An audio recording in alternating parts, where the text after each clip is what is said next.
Buenas tardes, tome asiento, por favor.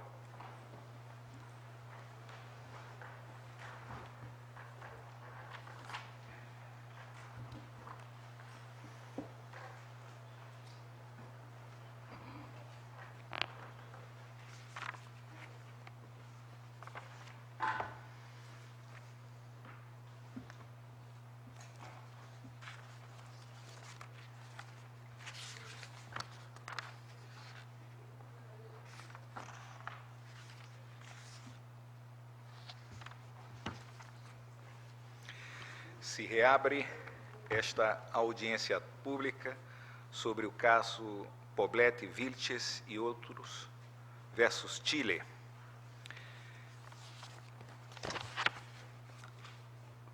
Solicito à senhora secretária que chame a perita para prestar declarações, obtenha suas qualificações e realize as observações pertinentes. Gracias, presidente. Alicia Eli Yamin.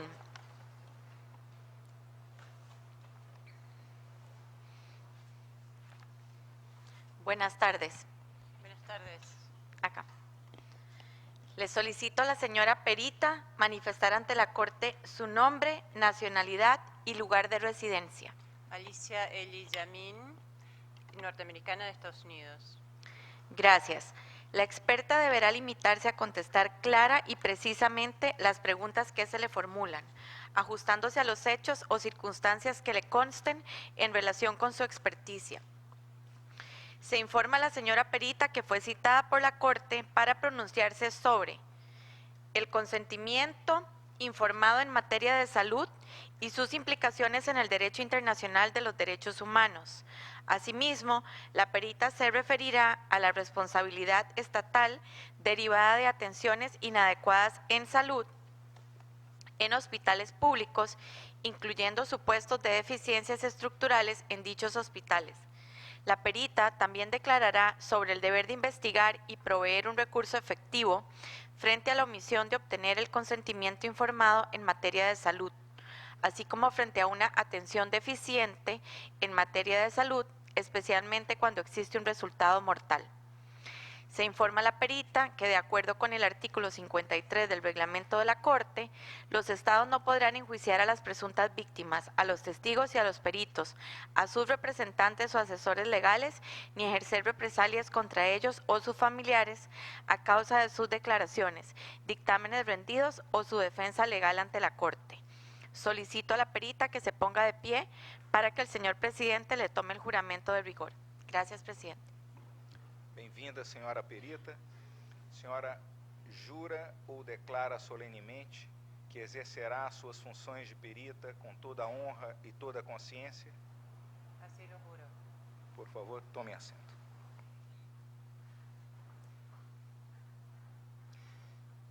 Bueno, primero quisiera agradecer a la Corte. Um minuto, por favor. Perdón. Para que todos possam conhecer o procedimento, a senhora tem agora 10 minutos de exposição livre e, em seguida, teremos as perguntas das partes e da comissão. Então, a senhora tem a palavra por 10 minutos, por favor. Muito obrigado. Primero quisiera agradecer a la Corte, me siento sumamente honrada por esta invitación y espero que les pueda aportar en algo a las deliberaciones. Antes de entrar a los temas específicos que me han asignado, quisiera situar todos mis comentarios dentro de un concepto del sistema de salud en su conjunto como una institución social, política fundamental. No siempre se concibe al sistema de salud así, muchas veces es considerado como un aparato técnico para la entrega de bienes y servicios. Sin embargo, tal como lo ha planteado mi colega de la Universidad de Harvard, el filósofo rawlsiano Norman Daniels, debido a que la satisfacción de las necesidades de atención de salud tiene un efecto importante en la distribución de oportunidades, las instituciones de atención de salud deben ser reguladas por un principio de igualdad de oportunidades justo. Es decir, La distribución de cuidados de salud y por ende la organización del sistema de salud tienen una conexión estrecha con la posibilidad de llevar a cabo un proyecto de vida y por lo tanto la posibilidad de vivir una vida digna. En consecuencia, el sistema de salud, igual que el sistema de justicia, por ejemplo, debería tener como fin principal la protección de los derechos esenciales del hombre y la creación de las circunstancias que le permitan progresar espiritual y materialmente de acuerdo a la declaración. Pero con demasiada frecuencia, las personas marginadas experimentan su exclusión de la sociedad y la degradación de la pobreza a través de sus contactos con sistemas de salud indiferentes e insensibles. En relación a las cuestiones específicas en este caso, consentimiento informado, tal como ha expresado esta Corte, el reconocimiento del consentimiento informado como expresión de la autonomía de las personas en el ámbito de la salud ha significado en la práctica de la medicina un cambio de paradigma en la relación médico-paciente. Ya pasó a centrarse en un proceso participativo con el paciente y ya no en el modelo paternalista. En el derecho internacional, la obtención del consentimiento informado impone tres obligaciones interrelacionadas en los proveedores de salud. Primero, informar sobre la naturaleza, opciones de tratamiento y alternativas razonables, con la debida explicación sobre los posibles beneficios y riesgos de cada procedimiento propuesto. Segundo, considerar las distintas necesidades de las personas en cuanto a la comprensión de la información. Y como he dicho, esta Corte, esto requiere que la información no sea excesivamente técnica, compleja, apresurada o expresada en un lenguaje o de una manera que el paciente no comprenda. Y tercero, asegurar que el consentimiento sea libre, voluntario, autónomo, sin presiones de ningún tipo. Número 2, estándares aceptables de calidad. En la salud pública generalmente pensamos de medir calidad por estructuras, indicadores de proceso, indicadores de resultado. Y aunque reconoce la importancia primordial de la calidad de atención, el derecho internacional no regula en detalle la calidad, dado que la razonabilidad de estos estándares varía mucho según el contexto. El derecho internacional se ha limitado generalmente a señalar, en cuanto a resultados, señalar ciertas pautas técnicas que se justifican por evidencia empírica internacionalmente aceptada. En cuanto a estructuras, incluyendo servicios, establecer las obligaciones básicas o fundamentales que definen un sistema de salud, por ejemplo, la vacunación, un banco de sangre. Y tercero, en cuanto a procesos, velar por la dignidad y el trato digno de la paciente y prohibir los tratos crueles, inhumanos y degradantes. En este caso, los dos últimos me parecen particularmente relevantes. En primer lugar, el acceso a un sistema de atención de emergencia se considera una obligación básica que deben garantizar todos los sistemas de salud. En muchas constituciones, esta obligación no está sujeta a realización progresiva. Y es útil aclarar acá que la atención de emergencia no implica todos los cuidados necesarios para salvar una vida, sino un sistema de protección contra riesgos, que puede incluir un sistema de derribar a pacientes frente a la carencia de un suministro, camas, etc. En segundo lugar, se ha aclarado en el derecho internacional que la obligación del Estado de prohibir la tortura y tratos inhumanos puede aplicarse a los médicos y los trabajadores de salud. Y en tal sentido, cuando proveedores de servicios de salud realizan tratamientos que infligen dolor o sufrimiento grave sin motivos médicos legítimos, tales acciones pueden constituir tratos crueles, inhumanos o degradantes.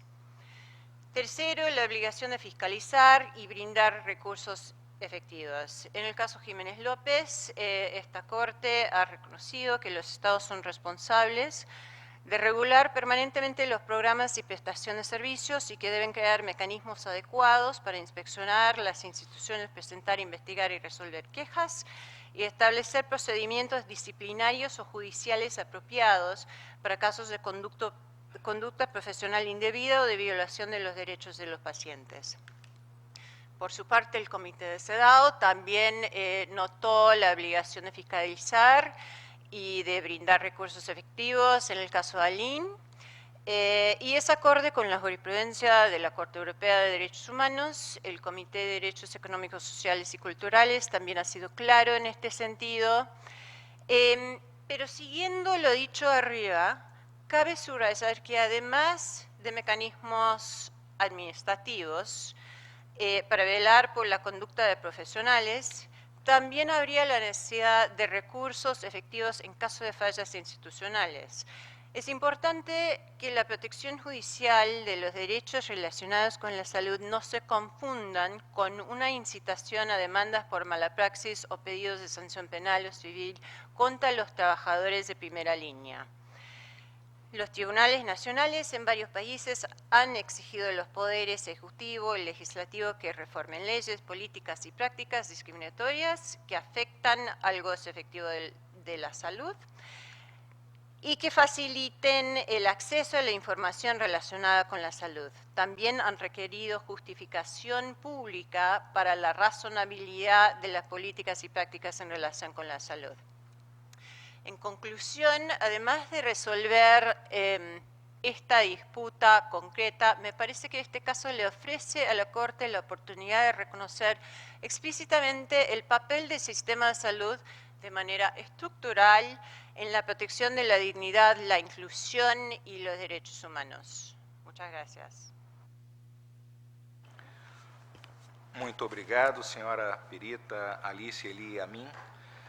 Darei agora a palavra à representação da Comissão Interamericana de Direitos Humanos para que realize o interrogatório. Por favor, doutor José de Jesus Orozco, a definir quem fará uso da palavra. Por favor. Gracias, presidente. Las preguntas a cargo de la comisión serán formuladas por la abogada Selene Soto, con su venia. Gracias. Un saludo a la honorable Corte. Con su venia, Selene Soto, voy a proceder a realizar el interrogatorio. Buenas tardes, señora perita. Muchas gracias por su introducción. A continuación, le voy a realizar una serie de preguntas seleccionadas en bloques según los temas identificados en el objeto del peritaje aceptado por esta Corte. En primer lugar, y en relación con el consentimiento informado en materia de salud, usted mencionaba los elementos que en particular la Corte ha desarrollado en su jurisprudencia en relación con este derecho. Y en ese sentido le quería preguntar si en términos generales pudiera profundizar si es que existe un alcance distinto en el cumplimiento de alguno de estos elementos según el tipo de tratamiento o el procedimiento de que se trata o que se vaya a realizar.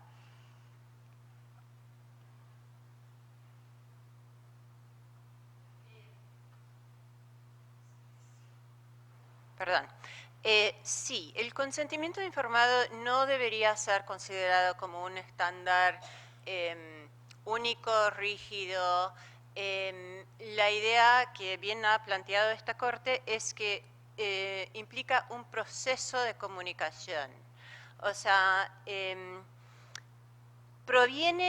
este concepto proviene del afán de proteger la dignidad del paciente, la autonomía del paciente en un contexto donde hay una asimetría de poder, de información, en un contexto en que está por su condición de salud, además más vulnerable aún, pero también por otras razones.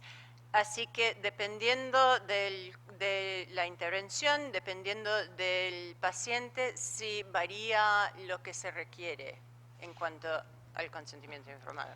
Y en ese sentido, justamente como explica que varía mucho de la situación y del tipo de procedimiento o del contexto en el que se desarrolle conforme a los estándares del derecho internacional, ¿en qué situaciones podría ser considerado válido no procurar la obtención de ese consentimiento?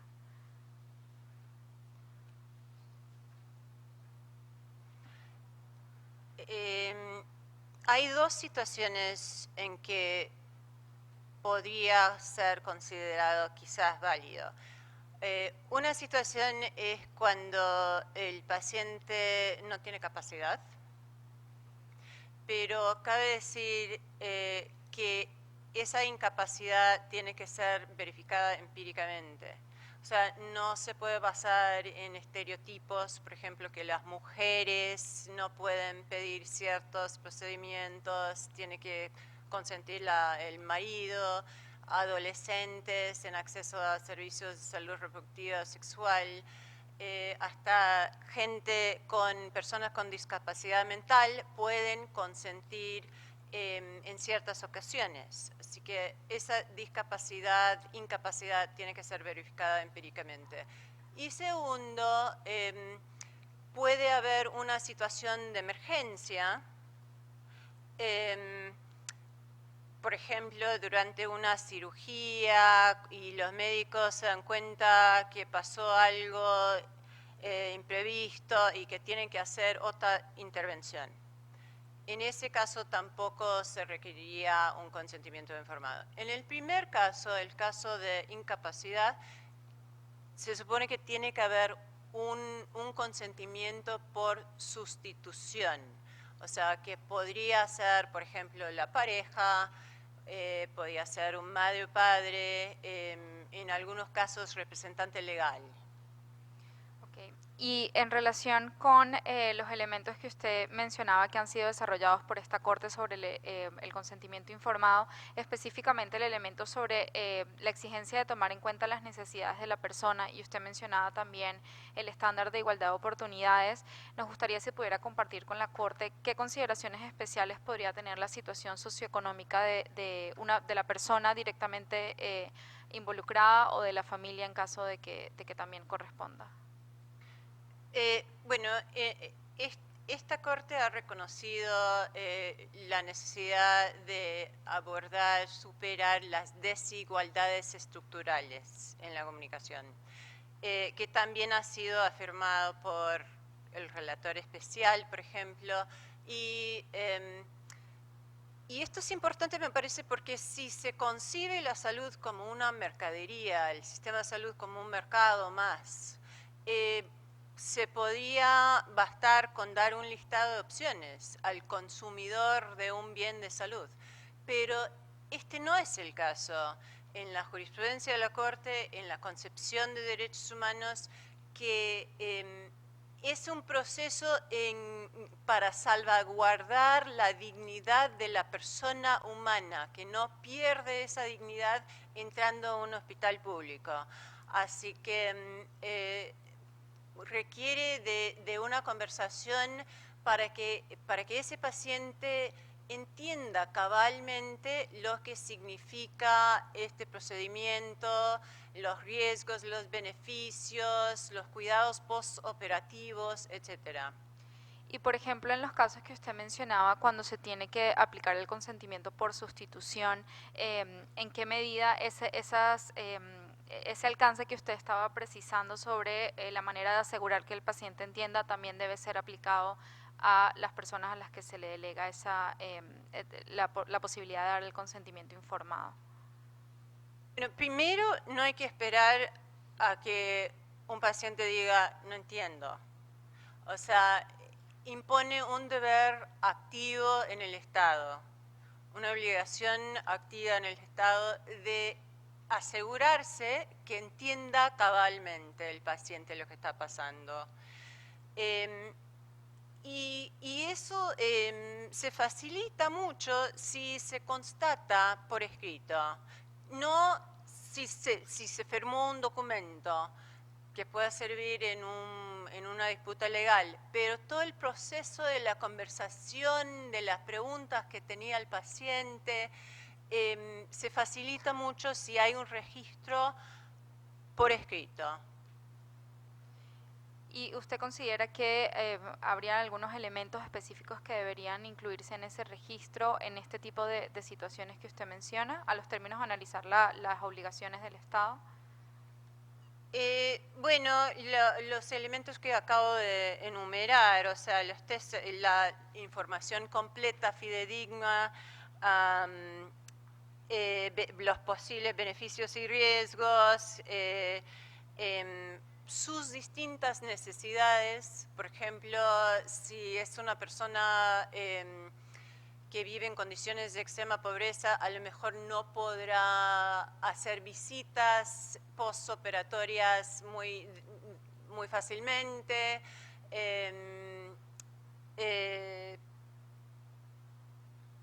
Sí, o sea,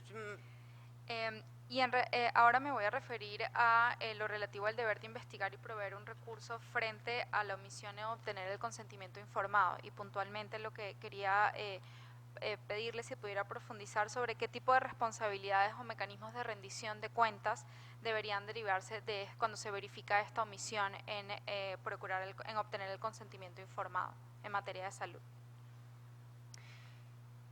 En general, los recursos que se dan son recursos de mala praxis. Pero lo que me parece más importante para el sistema de salud es entender por qué,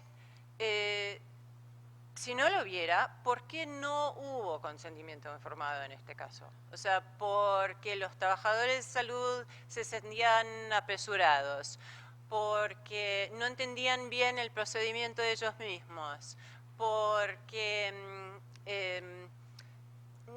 no sé, o sea, porque tenían actitudes discriminatorias.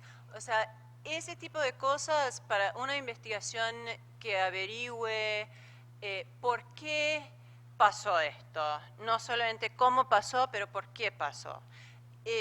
Para no repetir, para garantizar la no repetición del caso. Hay medidas que se podría ofrecer ahora en Estados Unidos, por ejemplo, es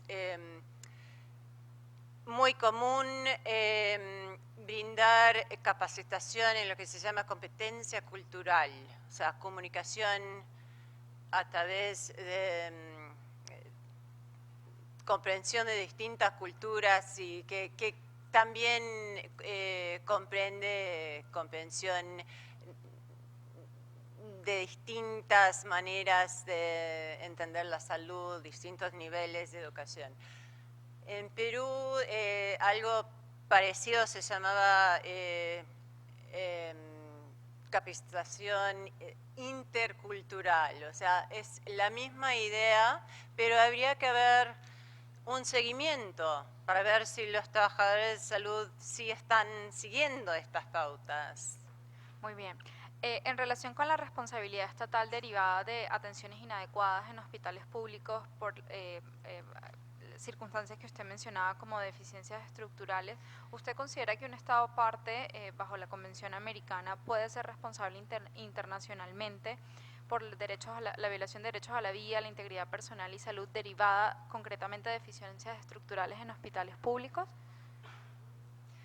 Yo creo que hay en la jurisprudencia sí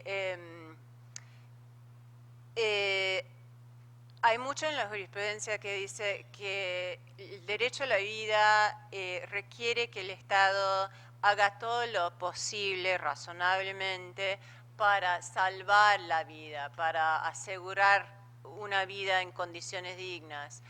No es solamente no matar. Y hay un caso reciente de la Corte Europea de Derechos Humanos que también habla de lo mismo, López de Sousa versus Portugal, que habla de las medidas necesarias razonables para salvarle la vida a un paciente. Y en estos supuestos en que se puede establecer, o a los efectos de poder establecer esta responsabilidad internacional, ¿existen algunos indicadores que usted pudiera, o en su opinión, que se pudieran utilizar para analizar el cumplimiento de estas obligaciones y establecer la responsabilidad del Estado bajo la Convención Americana en estos contextos de deficiencias estructurales?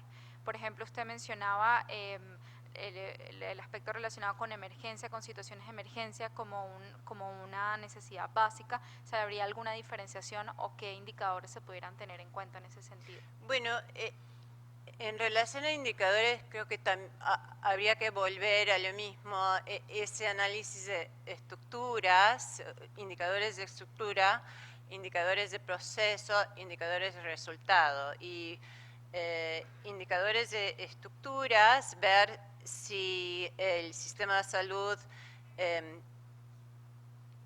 cumple con esas obligaciones básicas de manera no discriminatoria. Y sí, creo que sí. O sea, por ejemplo, en el caso del INE, el Comité CEDO reconoció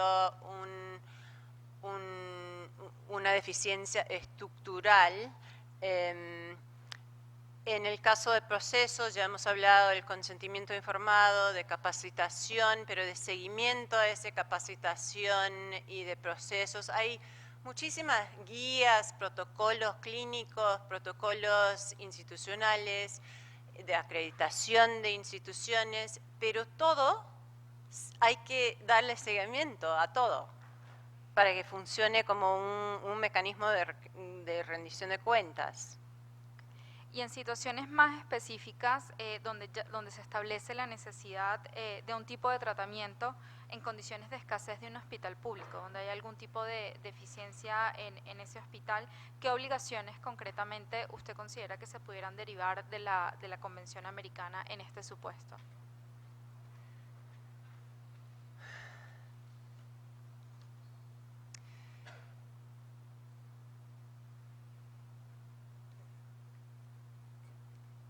Me parece que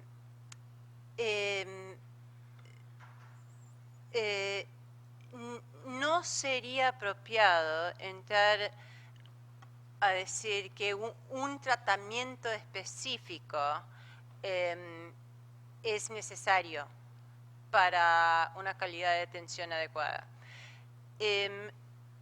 Bajo la Convención Americana y bajo el derecho internacional sí se podía decir que debería haber un proceso de, si hay escasez de recursos, debe haber un proceso de priorización legítimo y transparente y democráticamente legítimo y transparente, participativo, basado en evidencias, no en ideologías, religión, por ejemplo.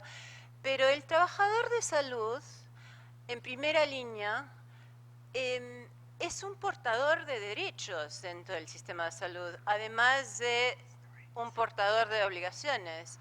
Y me parece muy injusto al trabajador de salud, tanto como al paciente, hacerle decir, bueno, es que no tenemos camas, o es que quizá venga otra persona con mayor necesidad. Esa decisión no le corresponde al trabajador de primera línea. Es suministrar, asignar recursos, así. Y esa es una función primordial del sistema de salud. Muchísimas gracias. No tiene más preguntas la comisión. Gracias. Muito obrigado à representação da comissão, doutora Selene Soto. Daria agora a palavra às defensoras públicas interamericanas, senhoras Ivana Barreto Ricarte de Oliveira e Silvia Edith Martínez. Por favor, com a palavra, identificando quem fará uso. Muchas gracias, señor presidente. Buenas tardes, señora Perito. Soy Silvia Martínez, representante de la víctima del caso. Tenemos dos preguntas para formularle en dos puntos diferentes de su experticia. Una primera se relaciona con el deber del Estado de proveer un recurso efectivo, usted lo explicó, pero me querría centrar en la obligación de proveer el recurso efectivo frente a una atención deficiente de salud. Y se me ocurre que frente a una atención deficiente de salud puede haber dos posibilidades. O sea, el paciente puede requerir un recurso efectivo para dos cosas distintas. O para obtener la prestación, o para reclamar responsabilidades luego de que la prestación no se brindó. Y mi pregunta va en la primera de las opciones. ¿Cuál cree usted que sería la obligación del Estado en materia de proveer un recurso efectivo para obtener una prestación cuando el sistema no la está brindando, en particular en personas en condiciones de alta vulnerabilidad por pobreza que no tienen acceso sencillo a un abogado?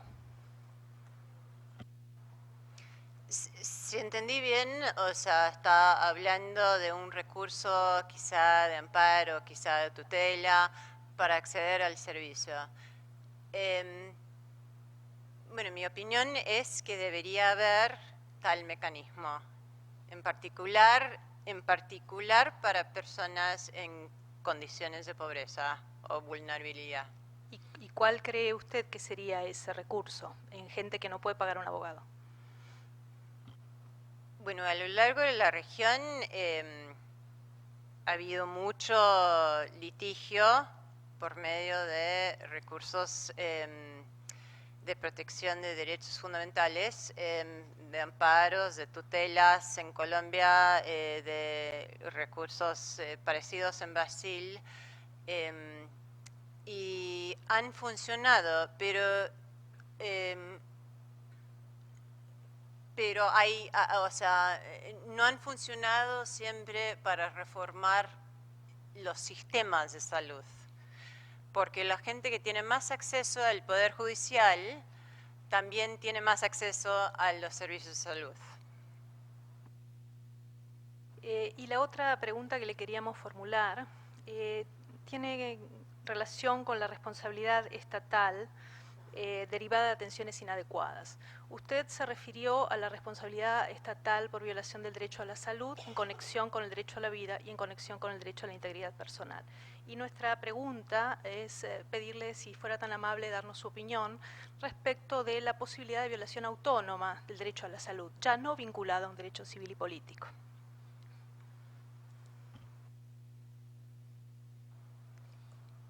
Mi opinión es que una interpretación evolutiva del derecho internacional sí consideraría el derecho a la salud como un derecho autónomo y justiciable, sí. Y me permito, la idea de enfocar en el sistema de salud es justamente para evitar algunos problemas que surgen de ese reconocimiento, que han surgido en los países de la región. No hay más preguntas, señor presidente. Muito obrigado às defensoras públicas. Pergunto ao Estado, passo a palavra ao Estado para que possa realizar as suas perguntas à perita. Por favor, com a palavra, identificando quem fará uso dela. Gracias, señor presidente. Yo soy Óscar Alcamán, uno de los 3 agentes del Estado. Buenas tardes, señora perita. Procedo a hacerle las siguientes interrogantes, consultas. Acorde a su saber en materia de salud, ¿las personas tienen derecho a decidir informadamente?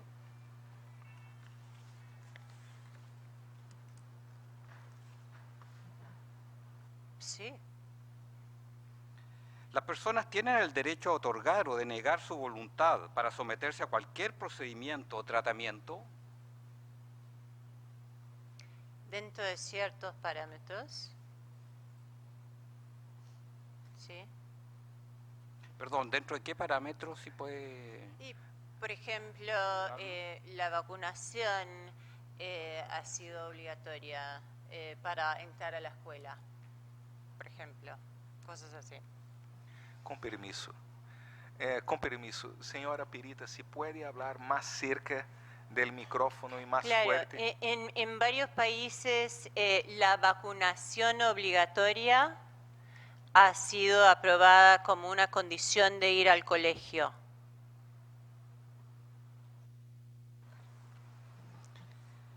¿Usted considera que el prestador médico tiene que proporcionar al paciente información suficiente, oportuna, veraz y comprensible? Sí. ¿Usted considera que esta voluntad de someterse a tratamiento debe prestarse en forma libre, voluntaria, expresa e informada?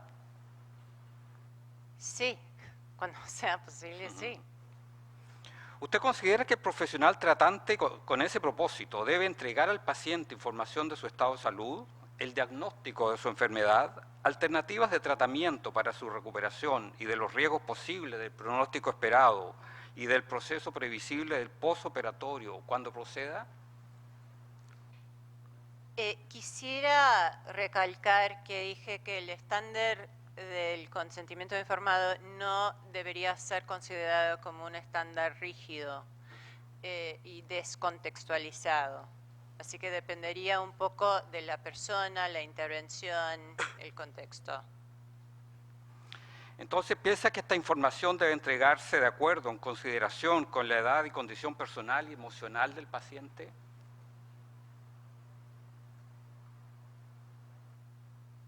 Sí, debe variar, pero no, no como para quitarle los derechos, la dignidad, para permitir un acto paternalista. ¿Usted considera que estos derechos y obligaciones deberían estar aseguradas por ley? Las obligaciones de consentimiento informado, sí. ¿Conoce la ley 20.584 del año 2012 de Chile, llamada Ley del Paciente? Muy bien. Si en un país por ley se consagra un catálogo de derechos y obligaciones, ¿usted lo considera un avance? Si no se usa como para encubrimiento legal o para como un tic en una lista de cosas, sí, o sea, si promueve una verdadera conversación entre médico y paciente, sí. Dado su conocimiento de la ley chilena a la que hicimos referencia, ¿esta ley constituye un avance entonces en materia de consentimiento informado? Perdón, he leído la ley, pero no es parte de mi peritaje. ¿Usted cree que el derecho a reclamar el incumplimiento, de obtener el consentimiento informado, debe estar contemplado en la ley, el reclamo del incumplimiento? Nuevamente, el conocimiento de esa ley no es parte de mi peritaje. No, en la ley en general. Ah. Si está incorporado en una ley, este derecho a reclamar del incumplimiento, de obtener este consentimiento, ¿este derecho debería estar contemplado en la ley en general? Sí. ¿Usted cree que el derecho a reclamar una atención deficiente en materia de salud debe estar contemplada en la ley?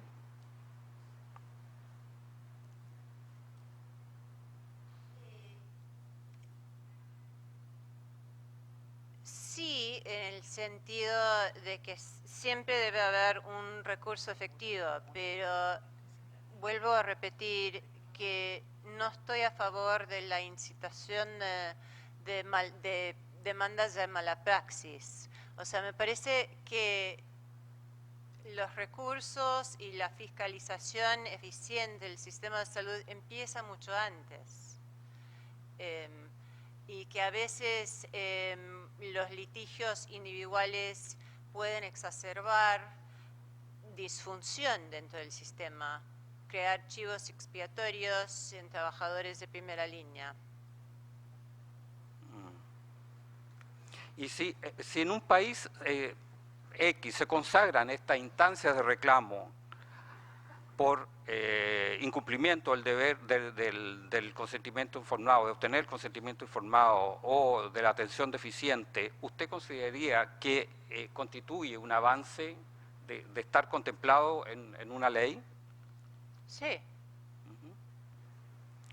También quisiera consultarle si usted conoce la jurisprudencia de la Comisión Interamericana de Derechos Humanos. Perdón, de la Corte. Sí. En materia, ¿sí? Dijo que sí, ya. Al año 2001, ¿cuántos países en América Latina tenía definido como exigencia legal la obligación de obtener el consentimiento informado?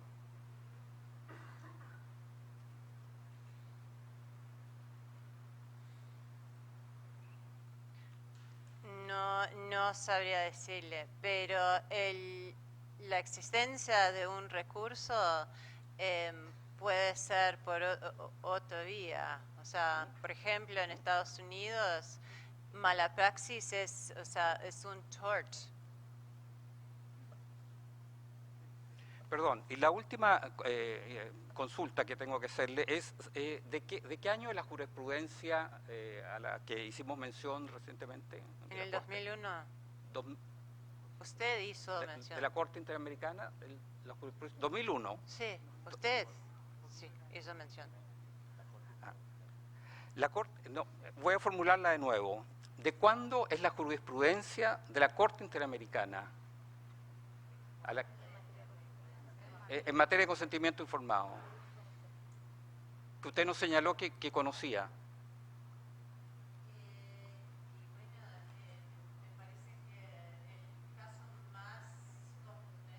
El caso más contundente es el caso de IBE versus Bolivia. ¿De qué año es?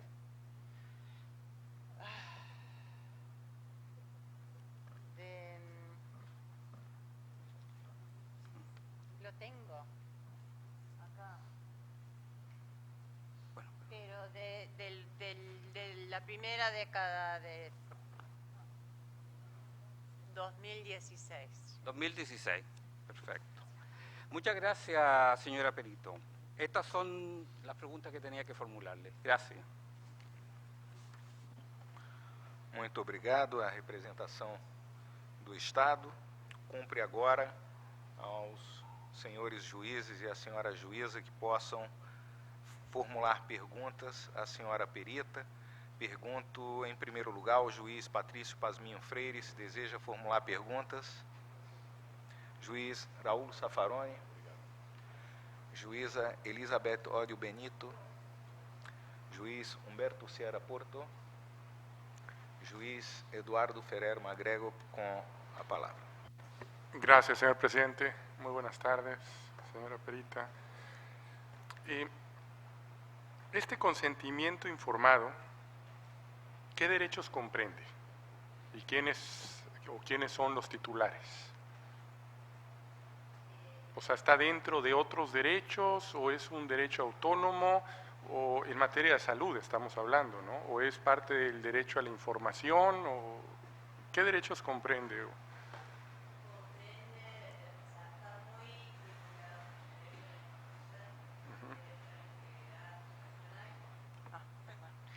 El derecho a la salud y requiere y proviene de una idea de proteger la dignidad y la integridad personal, la información, etcétera, esos derechos. Sí. Se le preguntó sobre la justiciabilidad del derecho a la salud.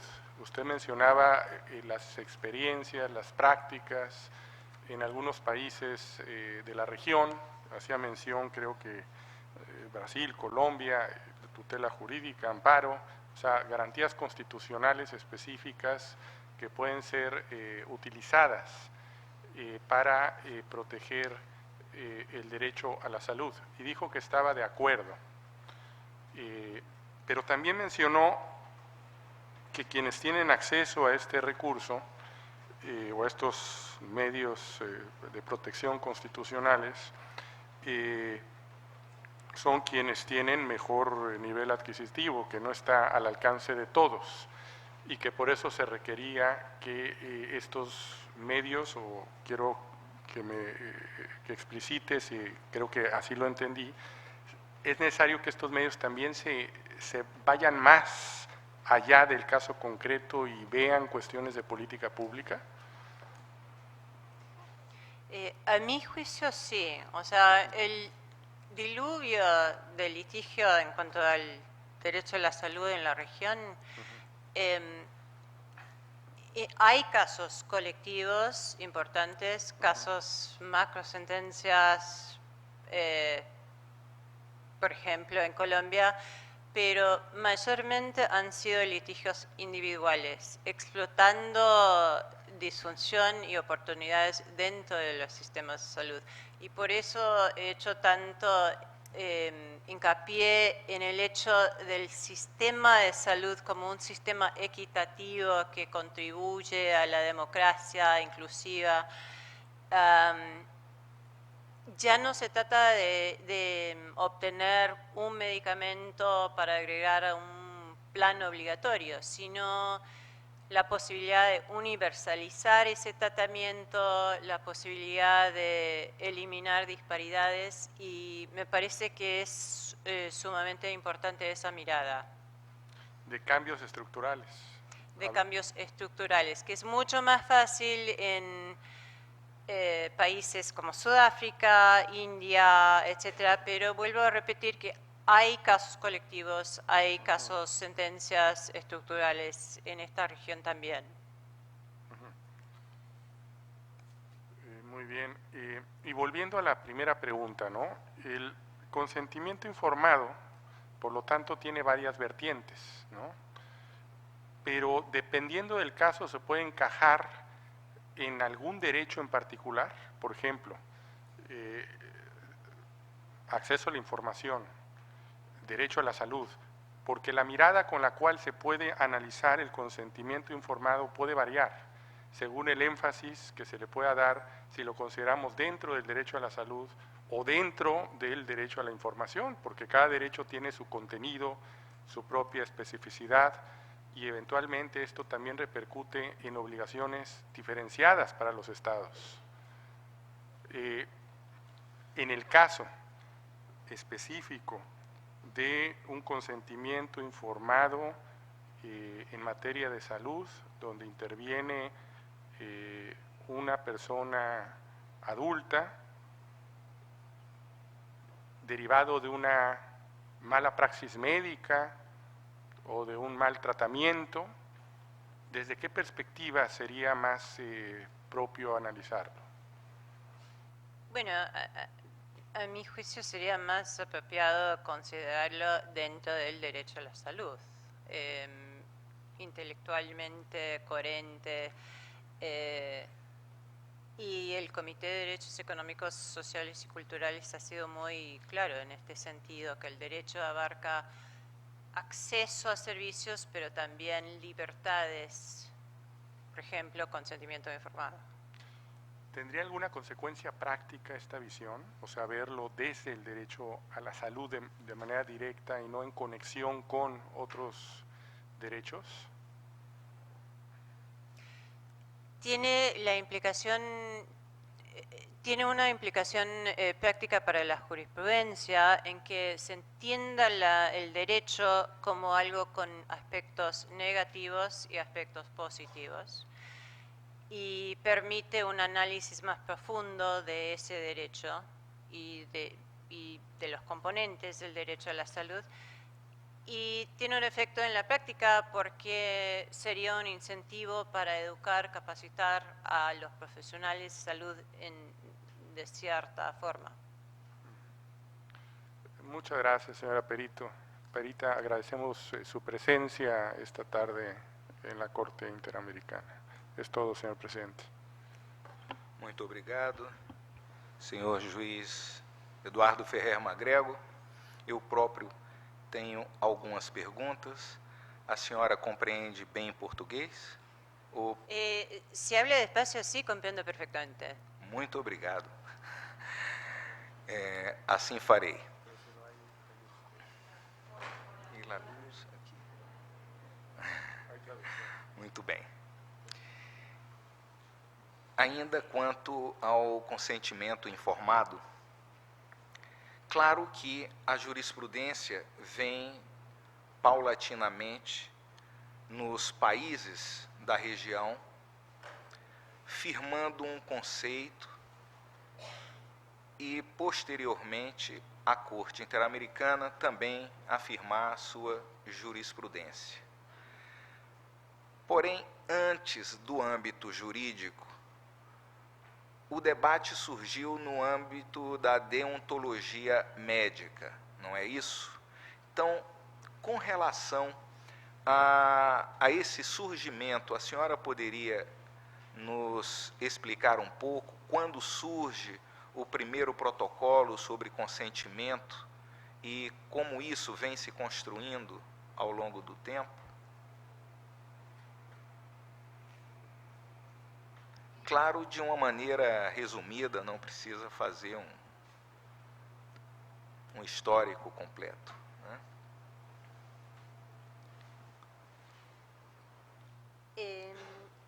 Bueno, tiene toda la razón. Surgió después de la Segunda Guerra Mundial, igual que todo el sistema internacional de derechos humanos, porque hubo mucha investigación médica sobre personas en la Alemania nazi. Así que en el Código de Nuremberg, luego en el Código de Helsinki, en varios otros códigos deontológicos y de ética médica,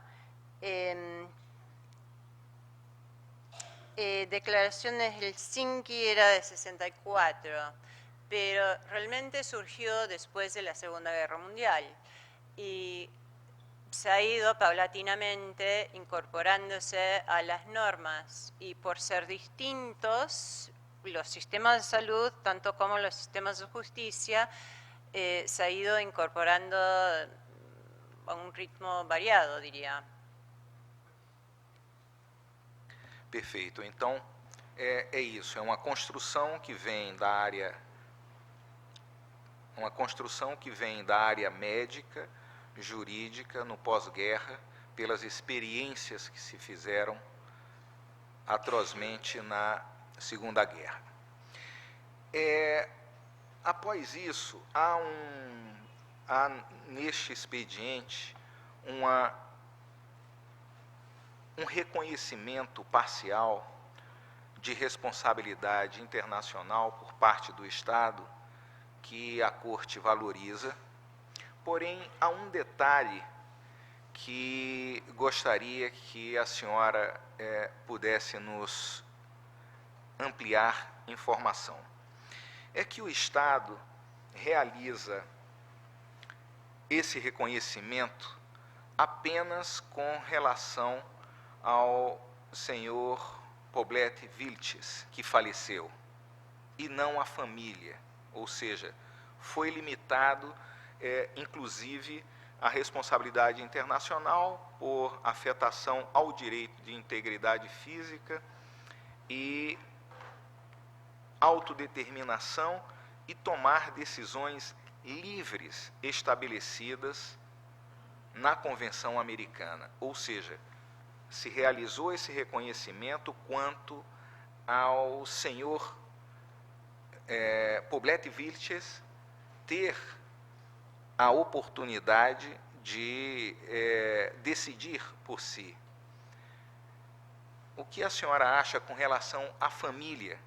A família também tem direito a receber as mesmas informações do paciente para decidir, especialmente um paciente que está em uma situação de gravíssimo risco à saúde, como ele chegou no segundo momento à hospitalização?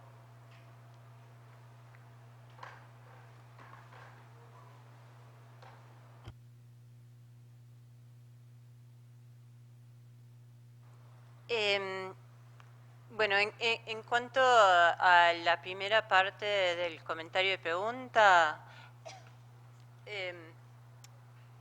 me parece que el consentimiento informado dentro del ámbito de la salud es tan fundamental porque, o sea, el núcleo de los derechos humanos es no instrumentalizar a las personas, o sea, que reconocer que son fines en sí mismos. Y el dejar de pedirles su consentimiento informado, dejar de tratarlos como agentes propios, sujetos de derechos, es instrumentalizarlos, usarlos como medios para investigación, medios, o sea, instrumentos, objetos de intervenciones. En cuanto a las víctimas, creo que en opiniones consultivas la Corte ha aclarado que las víctimas también pueden incluir los familiares y afectos. Quiero ser cautelosa acá porque nuevamente no quisiera decir que el consentimiento informado exige siempre el conocimiento de los familiares, porque hay contextos y hay contextos. En este caso, en que el señor estaba muy grave y sufriendo, sí me parece que hubo un daño sustancial a la familia, a los familiares, por no tener esa información y además la información en el informe de fondo es bastante escueto, pero parece que el sistema de salud no quiso proporcionar información en ningún momento a los familiares. O sea, después no hicieron la autopsia, no brindaron una explicación muy clara de la muerte del señor Poblete Vilches y esto me parece también evidencia del quiebre en comunicación que claramente es un daño a los familiares, pero también constituye un problema para los trabajadores de salud. O sea, deben tener protocolos, instrucciones muy claras en la información que deberían dar a los familiares. Porque esto genera una desconfianza no solamente en este caso concreto, sino en cuanto al Hospital Sotero de Río y en cuanto al sistema de salud, una desconfianza entre la población y el sistema de salud. Así que me parece que sí podemos reconocer que hubo un daño significativo, pero la reparación de ese daño no es meramente compensación, aunque me parece que sí hay lugar para compensar a la familia en este caso, porque fue muy horrible lo que pasó. Pero es un problema de comunicación, básicamente, entre el hospital público y la familia, los familiares. Muito obrigado. Uma última pergunta. A senhora se referiu ao conceito de... Me escutou desde o início? Ok. A senhora fez referência ao conceito de malprática médica, não é? Ao afastar eventualmente a necessidade do consentimento informado, vamos dizer. Assim, já eu estou traduzindo, não é que a senhora disse, mas vamos dizer, afastamos a necessidade do consentimento informado. Mesmo assim, em determinados casos, fica evidente por essa falta de comunicação que a senhora se refere, que pode ser básica das relações humanas, aí sim haveria uma má prática médica por este fato, não?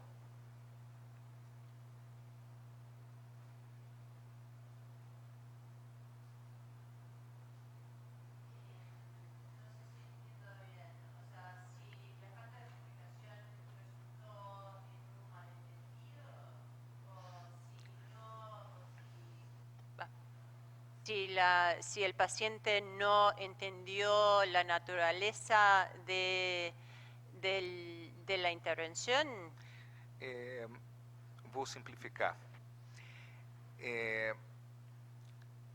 O fato de não haver, digamos, não havia no Chile a necessidade de consentimento informado em 2001, mas pela natureza dos fatos, a falta de comunicação razoável entre hospital, paciente, família, pode ser componente da malprática médica?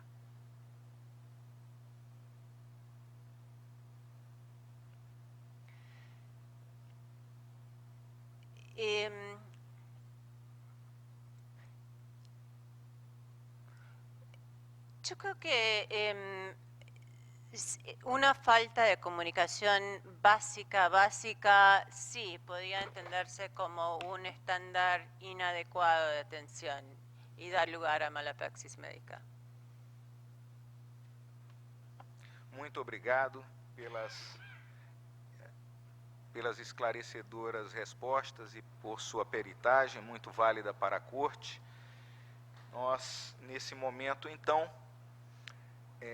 passaremos à fase de razões finais orais e observações finais da Comissão Interamericana de Direitos Humanos, mas para isso teremos um recesso para que as partes possam formular suas últimas anotações para as razões finais e também a comissão. E registro que a senhora perita pode, então, se incorporar e permanecer no público até o final da audiência, se assim o desejar.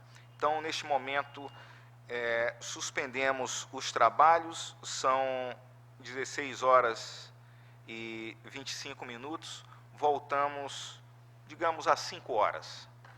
Tá bem? Muito obrigado. São às 5 horas, são 35 minutos, 34 minutos de intervalo. Tá bem? Ok, muito obrigado.